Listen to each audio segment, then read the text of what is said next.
As we know, selecting a good political leader is mandatory for the bright future of every country. Election is the conventional course of choosing an individual for public office or for tolerating or dismissing a political suggestion by casting a ballot. That's why every politician stands out to prove himself good, but there are many politicians in history who have done nothing for the country after being selected, but have done everything to grab millions in their pockets. Today I'm going to discuss a few of them one by one, so stay with me. Kwame Kilpatrick. He is a former US lawmaker who served as a Democrat of Michigan state agent from 1997 to 2002 and a city chairman of Detroit from 2002 to 2008. Kilpatrick surrendered as City Hall leader in 2008 in the wake of being indicted for prevarication and block of equity. He was condemned to 4 months in prison and was delivered waiting on the post-trial process subsequent to serving 99 days. In 2010, Kilpatrick was sentenced to 18 months to 5 years in state jail for abusing his probation and spent time in jail at the Oaks Correctional Facility in Northwest Michigan. He was subsequently charged with 24 crimes against the government, including extortion of mail, misrepresentation, and racketeering. After a few months, Kilpatrick was sentenced to 28 years in government prison and held at the Federal Correctional Facility in Oakland, Louisiana. In 2021, President Donald Trump handed down the sentence. At the point when he was chosen in 2002, Kwame Kilpatrick was the most youthful city chairman throughout the entire existence of Detroit.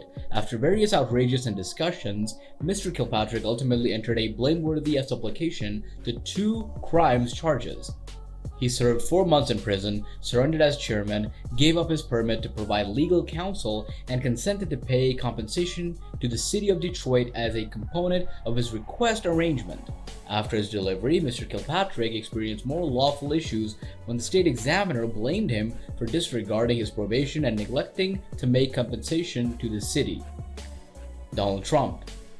Guys, as every American knows, that one of the more unexpected parts of Donald Trump's unrealistic political decision win in 2016 was that a significant number of his false statements proclaimed they were deciding in favor of him on the grounds that dissimilar to professional government officials. He really came clean.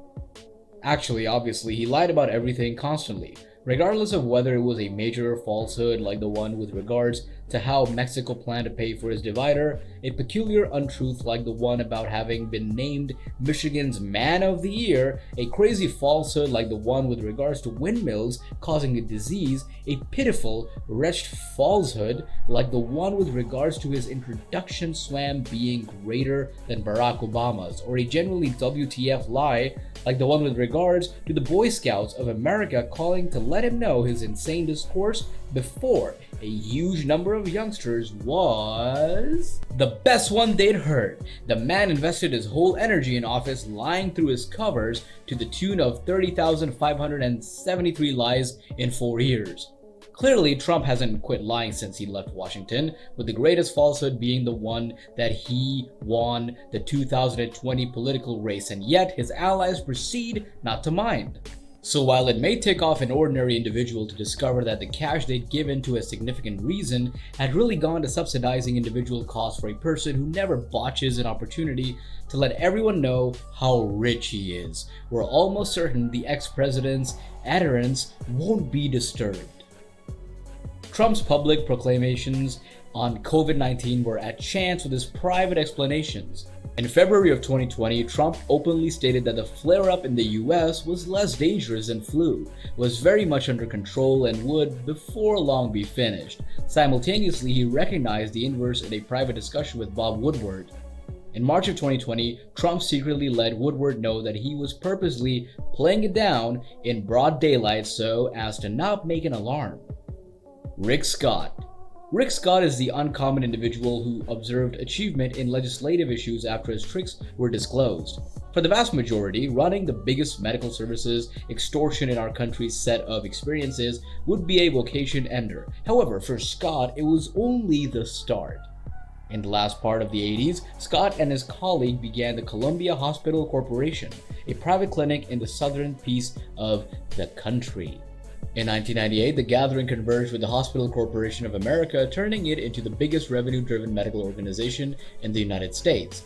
It was then, at that point, under Scott's bearing as CEO, that the corruption truly started. The South Florida Sun Sentinel takes note that it began with Columbia HCA giving payoffs to specialists who eluded patients to them. Then at that point, it continued on to Columbia HCA, making patients look more ailing than they truly were, so that the federal medical insurance would pay out additional for therapies. Eventually, the organization kept 2 supplies of books, which allowed it to withdraw significantly more money from Medicare. At last, as indicated by Politico, Columbia HCA was on the snare for $1.7 billion in fines connected with the misrepresentation and confessed to 14 corporate crimes. Scott himself was never seen as a legitimate fault for particular wrongdoing, yet it's exceptionally difficult to envision that the top of the combination had no clue about what was happening in his clinics. He would go on to become Florida's legislative leader and spent 8 years speaking to the state in the Senate. Vincent Joseph Fumo. Another previous lawmaker, legal counselor, and money manager from Philadelphia, Pennsylvania, Vincent Joseph Fumo, 137 counts. That is the number of wins Fumo, a previous state representative in Pennsylvania, was seen as liable back in 2009. Around then, Fumo had served in the state senate for a very long time and by all appearances partaken in his work, albeit some said he appreciated it excessively much. In the end, those doubters were correct. Fumo had been sending Senate staff members to chip away at his homestead in Halifax, basically taking state compensation. He likewise channeled more than $1 million from a cause he'd began, called Citizens Alliance for Better Neighborhoods, to his own pockets, just as $1 more million from state money vaults. This cash went towards things like homestead hardware, the establishment of warmed walkways outside his manor, and employing investigators for hire to tail his exes. As indicated by ABC News, one ex said that Fumo loved OPM, an abbreviation he'd created for others' cash. All that depends on OPM bringing about a 55-month prison sentence for Fumo. William J. Jefferson. Evidence of corruption against then Louisiana Representative William J. Jefferson in the United States began to question corruption. The FBI assaulted his workplaces. He was reappointed to his seat in the fall. In the following year, a government fabulous jury arraigned Jefferson on 16 charges connected with defilement.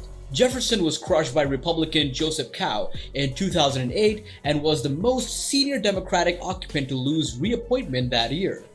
In 2009, he was tried in the United States District Court in Virginia on debasement charges. Later on, he was viewed as at fault for 11 of the 16 defilement counts. Jefferson was sentenced to 13 years on 13 November 2009, the longest sentence at any point assigned to a corruption agent or any charge. The inspection against him actually started in mid-2005 after a financial backer asserted $400,000 in bribes were paid through an organization kept up with for the sake of Jefferson's mate and kids.